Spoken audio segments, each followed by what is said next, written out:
प्रभु को मालूम था कि यह स्त्री 12 साल से बीमारी में है, इसको ईश्वर की जरूरत है, इसने अपना धन सब कुछ खर्च कर दिया है, इसका समय भी खत्म हो रहा है, सारा धन खत्म हो रहा है, उसका शरीर भी खत्म होने के लिए जा रहा था और परमेश्वर देख रहा था। आमीन।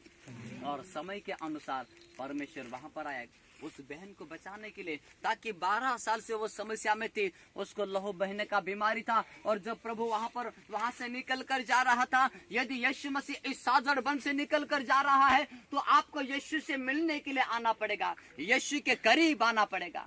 यीशु तो आपके गांव में आया हुआ है, लेकिन आपको यीशु मसीह के करीब आना पड़ेगा।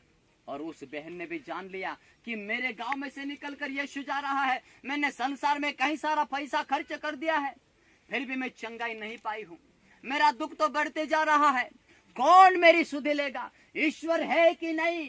मैं ठीक हो पाऊंगी या नहीं हो पाऊंगी? हो सकता है आपके मन में भी ऐसे कई सारे विचार होंगे। हालेलुया। हमने कितने सालों से परिश्रम किया, हमने कितने सालों से मेहनत किया, हमने कितने सालों से दौड़ धूप कर रहे हैं, लेकिन फिर भी घर में गरीबी, हम कर्जे में डूबे हुए हैं, हम बीमारी से बंधे हुए हैं, लेकिन कुछ भी शांति नहीं है। हालेलुया। उस बहन ने भी ऐसा ही सोचा होगा और उसी नगर में से जा रहा था यीशु मसीह। आमीन। और उस बहन ने अपने मन में विचार किया होगा, काश यदि मैं यीशु मसीह के पास करीब में चले जाऊंगे, यदि मैं उसके वस्त्र को ही छू लूंगी बिना अनुमति के। मेरे प्रिय, उसने यीशु मसीह से कुछ भी अनुमति नहीं मांगा और बिना अनुमति से वो यीशु के करीब आए, यीशु के वस्त्र को छुआ और वो अपने में जान गए, तुरंत उसको चंगाई मिल गया। कुछ समय बाद में मिलेगा, 8 दिन में मिलेगा, 15 दिन में मिलेगा, 1 महीने में मिलेगा, ऐसा नहीं है प्रियो। यदि आप दिल से आते हैं यीशु मसीह के पास तो यीशु मसीह आपको बराबर चंगाई देगा। आमीन। हालेलुया। एक ऐसा व्यक्ति था जो 38 सालों से खाट में पड़ा हुआ था। हो सकता है इसके परिवार के लोगों ने भी इसे छोड़ दिया होगा कि कब तक हम इसकी सेवा करते रहें, कब तक इसका हम इलाज करवाते रहें, ये चंगाई पाएगा कि नहीं पाएगा, उन लोगों को पता ही नहीं था। और वो वहां पर 38 सालों से पड़ा हुआ था और यीशु मसीह को मालूम था। इसी कारण समय के अनुसार यीशु प्रभु वहां पर उसी जगह के ऊपर गया और यीशु प्रभु उस व्यक्ति से भी पूछता है, क्या तू चंगा होना चाहता है? ऐसा करके यीशु मसीह पूछता है। हालेलुया। तो यीशु मसीह ने ऐसा क्यों पूछा होगा कि यीशु प्रभु को तो मालूम है वहां पर एक कुंड था, उस कुंड में 1 साल में 1 बार परमेश्वर का स्वर्गदूत वहां पर उतरता था और पानी को हिलाकर वो चले जाता था। उस समय में जो बीमार व्यक्ति है वो सबसे पहले उतरता था, वही लोग वहां पर चंगाई पा सकते थे, और जो बाद में उतरेगा उसको चंगाई फिर नहीं मिलेगी। सिर्फ एक व्यक्ति को चंगाई मिलना था और इस व्यक्ति को वेट करते करते करते करते 2 साल कम यानी कि 40 साल हो गए थे वहीं पर पड़े हुए चंगाई पाने के लिए। आज मनुष्य की उम्र कहां से कहां पर चले गए, लेकिन अभी तक भी मनुष्य के जीवन में शांति नहीं है और वह व्यक्ति भी दुख में था, पीड़ा में था। यीशु मसीह को भी मालूम है, लेकिन आज मनुष्य दुख में तो रहते हैं लेकिन विश्वास नहीं करते हैं ढंग का। हालेलुया। मनुष्य दुख में और पीड़ा में तो है, लेकिन अपने आप को यीशु मसीह को नहीं देना चाहते हैं। उनके मन में ऐसा लगता है कि ये तो धर्म परिवर्तन वाला काम होगा करके। हालेलुया।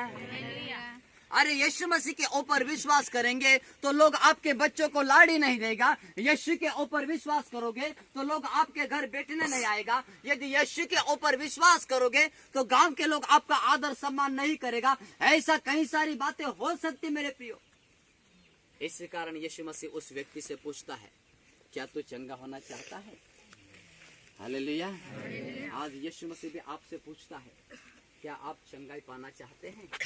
यदि आपको चंगाई पाना है तो आज आप तैयार हो जाए, क्योंकि वो समय आ चुका। पिछले दिनों से हजारों दिन जो आपने बिता चुका परिश्रम करके, मेहनत कर करके, लेकिन आज वो छुटकारा के समय आपके पास में आ चुका है। प्रियो, अभी चुनाव आपका है, आपको क्या करना है, क्योंकि उस 38 साल से जो बीमारी में पड़ा हुआ व्यक्ति था उससे भी यीशु मसीह पूछता है, क्या तो चंगा होना चाहता है? हालेलुया। और एक और ऐसा व्यक्ति था जो जन्म से अंधा था, उसने कभी अपनी खुद की शक्ल को नहीं देखा था, उसने अपने माता पिताओं को कभी नहीं देखा था, उसने अपने गांव को कभी नहीं देखा था।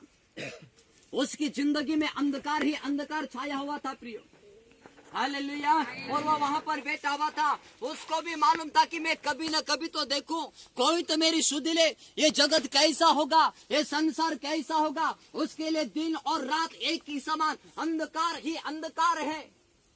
प्रियो, कभी कभार हमारे जिंदगी में भी ऐसा हो जाता है, हमको कहीं पर भी रास्ता नहीं मिलता है। कभी कभी जीवन में ऐसा अंधकार छा जाता है कि जाए तो कहां पर जाए, कब शांति मिलेगा, कब छुटकारा मिलेगा, कब खुशी मिलेगा।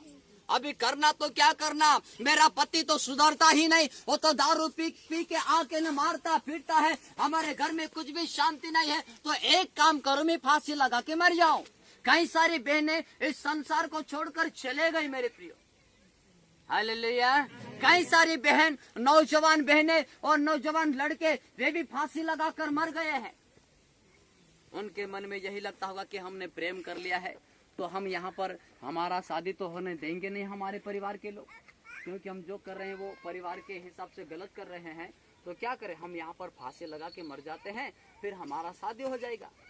ऐसा मन में सोचकर आत्महत्या करके मर रहे हैं क्या? बाइबल बताती है कि आत्महत्या करके जो मर रहे हैं वे कोई भी स्वर्ग लोक में नहीं पहुंचने वाले हैं। आपका कभी शादी नहीं होगा, वहां नरक में डाल दिया जाएगा।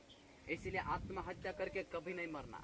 यदि आपका पति नहीं सुधर रहा है, आपका बेटा नहीं सुधर रहा है, अभी वो समय आ चुका है, यदि तू विश्वास करेगी तब तेरा घराना उद्धार पाएगा। विश्वास आपको करना है, आपके घराने को बचाने का काम परमेश्वर का है। आमीन, हालेलुया, हालेलुया।